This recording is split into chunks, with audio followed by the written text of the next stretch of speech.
My family and I live in a small town called Myersville, Maryland. It's a nice, quiet place. We love it here. It's very private and laid back. We have beautiful views for miles. John loved it here too. And Myersville is the kind of place that a family could thrive and be happy. But that's not how my story ends. Let me start from the beginning. In 1985, I met the love of my life, Billy Hanlin. After 3 years together, we found out that we were going to have a baby. We were so excited, and both sets of parents were very supportive. On July 15, 1988, I gave birth to a healthy, beautiful boy, William John Hanlin.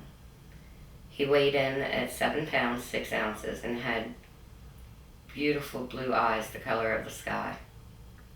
The three of us lived in a small town called Mount Airy, Maryland. We were all so happy. Billy and John were very close and spent most of their time hunting and fishing. At the age of 5, John got his first turkey, and he was so proud. He felt like he accomplished something amazing, and we were proud of him.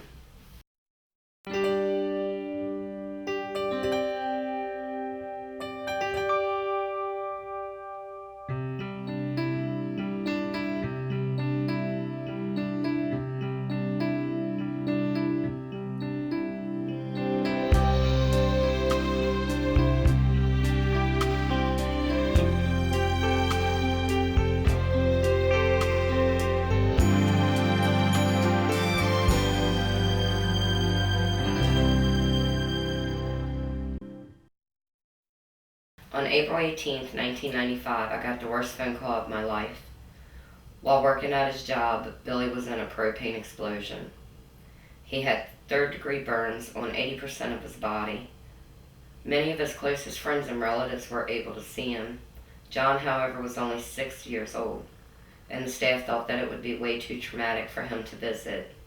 I agreed. After 2 weeks of multiple surgeries and skin grafts, infection had set in, and Billy's system was shutting down. We lost Billy on May 2nd, 1995. John never got to see his dad again. He was angry at the world, and he never forgave me for not being able to say goodbye to his dad. At that age, kids can be very cruel and often make fun of the fact that John had a dead father. They like to refer to him as Crispy Critter, or jump in John's face and say, "Poof, your dad blew up."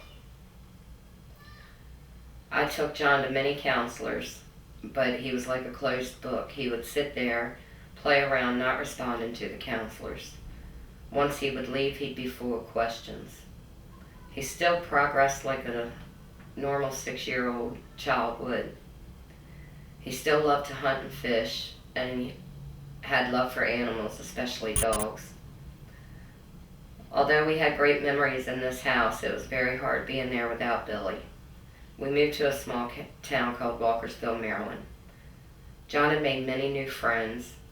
They often would go fishing at a nearby creek. He played football for 2 different schools and was good at the game and loved it. He seemed to be a thriving teenager and was always the person to make someone laugh no matter what mood you were in.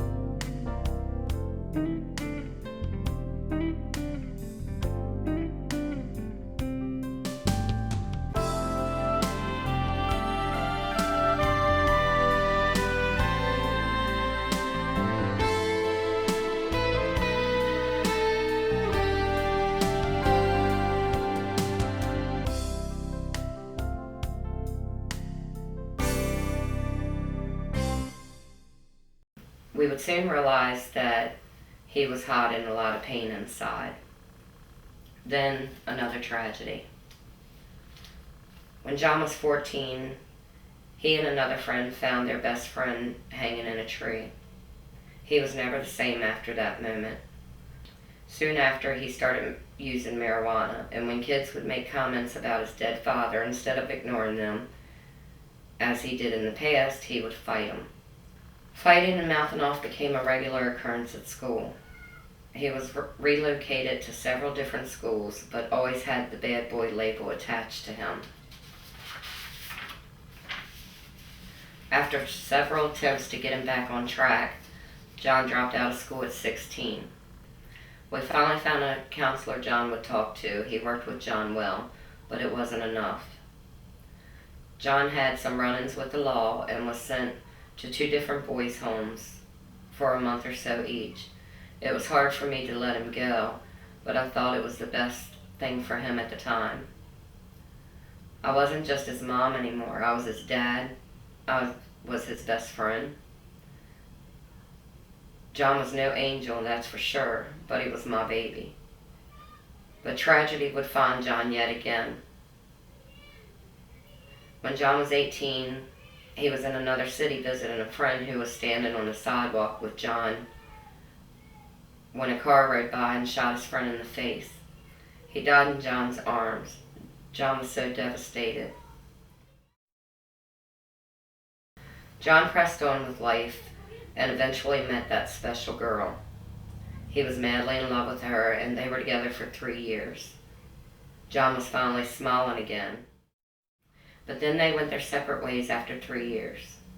Soon thereafter, John started losing a lot of weight, stopped doing the things he loved again, and the smile was gone too. I always asked questions about him using drugs, and my family did also. He always had the right answers to make you believe he was okay. He had become very manipulative.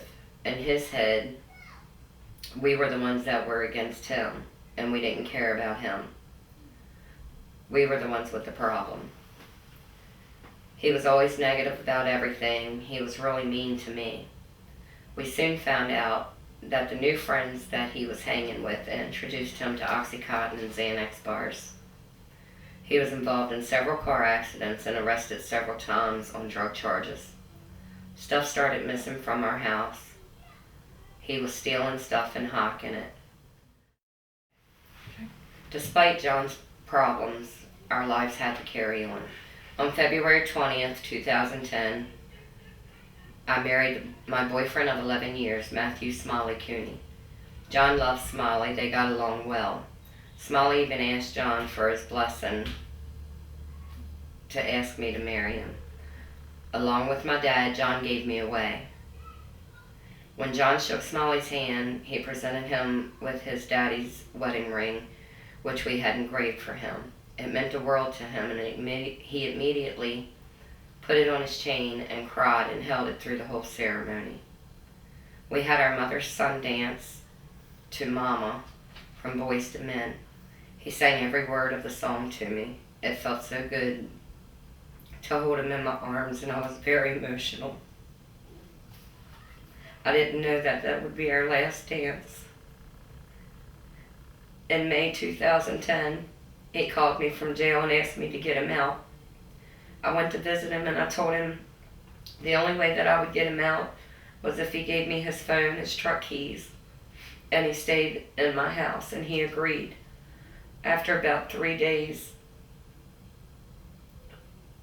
we were arguing like crazy. He wanted to get out of the house, so I gave in. I was his biggest enabler. He would ask me for money to go to get parts for his truck, or he needed this or that for a purpose.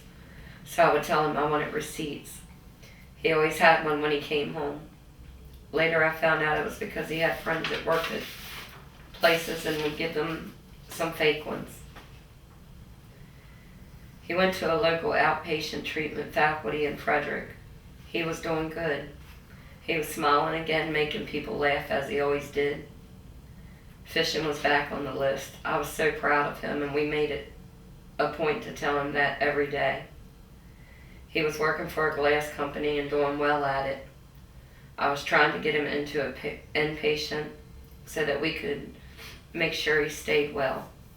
They wanted anywhere from $1,500 and up for 7 days. But we didn't have that kind of money, so I started writing people anybody I thought that could help. I wrote to President Obama, Michelle Obama, Intervention, Oprah, and other talk shows, and never got a response from any of them. On July 2nd, John came home at 5 a.m. I was waiting up for him. He was trashed. He kept saying he smoked too much weed, which I knew wasn't true. We argued a little bit about it. Then he came in and got on the computer where he passed out. I couldn't get him to respond. When you're clean for a while and you go back to using the same amount that you were before, you're going to overdose. You always chase that first high, but you're never going to get it back. He was taking 8 Oxycontins and 2 Xanax bars and snorting them. I couldn't believe this. He had just got put on 18 months probation the day before for prior charges. I called the ambulance. When they arrived, so did the police. John had no idea once they got him awake what day or month it was. The police searched his pockets and found weed and an empty pill bottle. He wouldn't go, and the ambulance said the police took him to the hospital. I tried to hug him while they were taking him out, and he told me to get away from him, that he hated me for doing this, and it broke my heart. I was to be admitted in a different hospital the same day because I had pancreatitis and diverticulitis. He called me about 10 to 15 times while he was in the hospital. He told me on the phone while security was standing there that when he got out, he was going to blow his face off. I figured they would keep him for a 3-day observation, but they released him a couple hours later. His counselor even called him and said that he had relapsed just a few days before, and she believed that he was not in his right state of mind. And she added that she thought that he would go through on his threat to shoot himself. Despite all this, my mom found him walking down the street and picked him up. He was still so messed up that she could hardly understand what he was saying. July 4th, John was arrested for distribution charges in another county and was put in jail. 3 days later, he was arrested in Maryland for sideswiping a car and possession of marijuana and illegal prescription drugs. I hadn't heard from John all day or all night, which was very unusual for him not to call me even if we were arguing. So I started calling hospitals and jails, and he was in jail again. He was arrested at 5 p.m. that evening. I was still in the hospital, so I told the lady, please set the bell high. At least I knew he was safe, or so I thought. I also told her about his threat to blow his face off. He was taken to the medical ward for drug withdrawals. I got home 2 days later around 11:45. I had just sat down in a recliner when there was a knock at the door. My cousin went to get the door and yelled for me. It was the police. I just dropped to the floor and screamed no.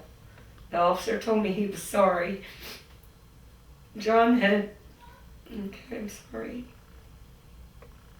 The officer told me he was sorry. John had, while in custody, hung himself with a bed sheet. He laid himself forward with his knees on the bottom bunk. He was to be checked on every 20 minutes, but wasn't checked on from 9 a.m. until 11:50 when they found him. How could this happen to us? He could have beat this addiction with correct help. So don't think because you're in a faculty that you will necessarily get the help you need. Please, if you think this can't happen to your family, think again. Addiction does not discriminate. It doesn't affect one race or any certain class of people. It's at the